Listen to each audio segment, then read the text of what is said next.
Hi class, we're going to be talking about exam 3 in this section. There's a number of different areas from pregnancy and childbirth, a couple of mentions about learning styles, aging, cardiovascular disease, and immunity with cancer and physical health. So we'll start with pregnancy and childbirth. First, talking about the menstrual cycle on a typical 28-day cycle. One of the most important things, especially with regards to teenage pregnancy, is that they are educated on the different parts of the cycle, namely the ovulatory period, which is typically the period between the first and the second week when the egg is released, and that is the time that pregnancy occurs. And one of the things that people don't know is that the sperm can remain in the uterus for up to a week and still fertilize the egg. So for example, if on day 6 of the menstrual cycle, the two people in question engage in sexual intercourse, and then their menstrual cycle continues and the ovulatory period happens, say 4 days later, where the egg is released, then it is likely that they will become pregnant. So there's a number of different ways to monitor this. The calendar method is one, but if you're using this method as a means of birth control, it's not the most recommended. So combining a hormonal with a barrier method is, besides abstinence, is typically the safest in terms of the highest percentages of pregnancies that could be prevented with the combination of those two methods. It's important that on a monthly basis, self-breast for men and women take place. About 1,500 cases of male breast cancer happen a year, and about 220,000 cases of breast cancer for women, and of those, about 500 will perish in terms of men, and about 40,000 on the women's side. So it's something that still has to be taken very seriously. Early detection, even with teaching young children, boys and girls, to do self-breast and self-testicular examinations to learn their bodies a little bit better is very important. And besides this, for other suggestions for protecting female reproductive health include tracking the menstrual cycle on a calendar, changing pads or tampons often during menstruation to prevent toxic shock syndrome and some other potential problems that might occur. So making sure that young women especially understand how to navigate these things that start at a very young age in their early teens. Obviously, one of the first signs of pregnancy is a missed period, and if it does get to the point where the young girl is pregnant, it's important to have good familial support, and then decisions can be made whether or not keeping the baby is good for the family, and there's some moral choices obviously that can take place there. If the baby is in the wrong position or otherwise endangered during the delivery, as would be the case with adults, it's important to consider a cesarean section to deliver the baby through the abdominal area, and so that's something that would take place around the same time that you would have a normal delivery. There are a number of things that can assist young girls with their menstrual cycles. If they're irregular, if they have abnormal spotting, You should talk to your obstetrician and gynecologist, your OB/GYN, and just find out if there's anything with regards to birth control pills or other hormonal methods, anything dietary that can be adjusted to help to make sure that they try and stay on what is normally a 28-day cycle for a female, which is the average cycle for young girls and women. And one other item with regards to this area, just to keep in mind as professionals that you might encounter in the classroom is symptoms of fetal alcohol syndrome. If the mother was drinking during the pregnancy, there could be birth defects and in the babies, and so you know how that is handled. Can be a very delicate situation. There can be changes in physical appearances. There can be physical problems continuing through adulthood, and so we want to make sure that we're sensitive to these things if they are brought to our attention.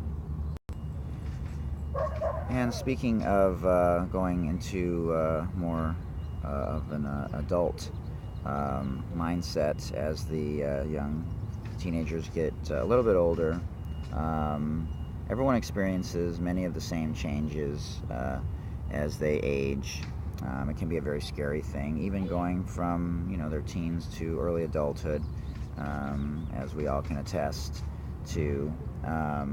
There's a lot of things that can happen that young children have to endure and unfortunately see as they are around grandparents and parents from dementia, which is a decline. It's a mental disorder that happens typically with aging, again marked by an overall decline of mental functioning.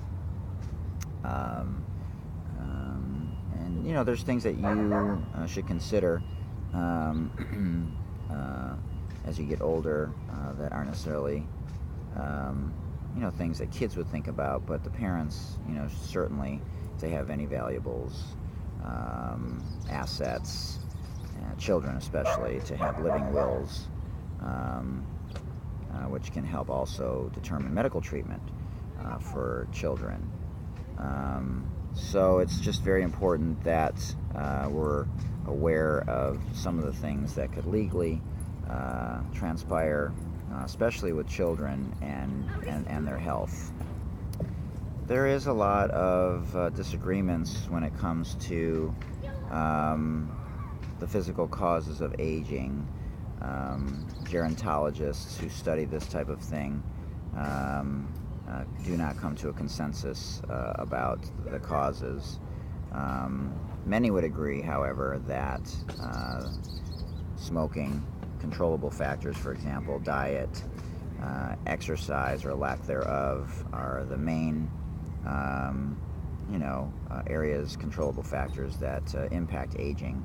But outside of that, there's so many unknowns with regards to the medical field, especially when it comes to cells and aging, that there hasn't been enough studies done in this area to come to any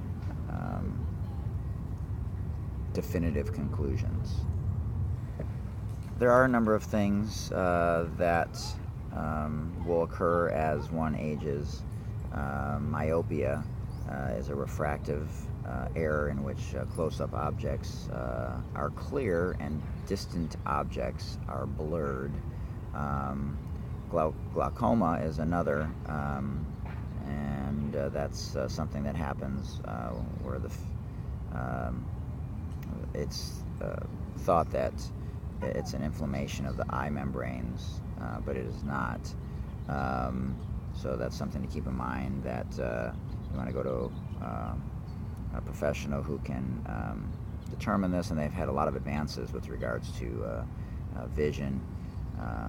Laser surgery is certainly an option. There's different types of laser surgery, so you have to make sure that you're diagnosed with the correct type of correctable eye surgery, if that is an option for you based on what it is that is determined is exactly the issue with regards to your vision. Teaching kids at a very young age is important, obviously, in a number of fronts. Hygiene, in particular, but brushing and flossing is something that is neglected, and over time, something that is not necessarily emphasized is that the plaque buildup from not flossing and not brushing can impact the increased and increase the risk of cardiovascular disease, because that plaque can build up around the heart area. So again, teaching young children to floss and brush at least 2 times a day when they first wake up, and especially before bed, is very, very important. And brushing doesn't remove all the calculus from your teeth, or nor does it mean that you don't have to see a dentist every 6 months, but it can cut down on a number of issues that can occur as a young child ages. And dental work can be very, very expensive if things aren't taken care of from a very young age and good habits aren't taught.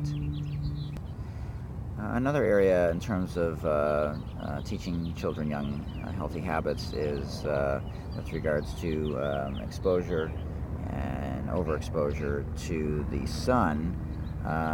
The period of time when the sun presents the highest risk of ultraviolet radiation exposure is from 10 to 3 o'clock, and children a lot of times all over the country, especially in the summer times, who are exposed to the sun are in swimming pools or in the oceans, lakes.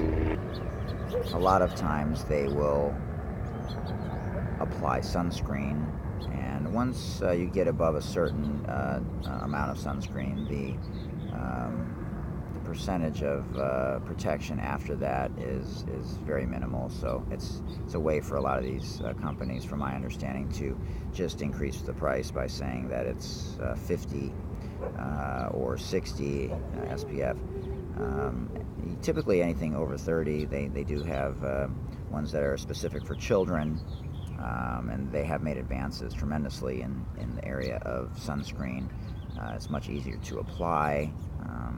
The bottles have very unique openings to help with quick spray, and so it's very important to apply sunscreen, especially during those times of the day.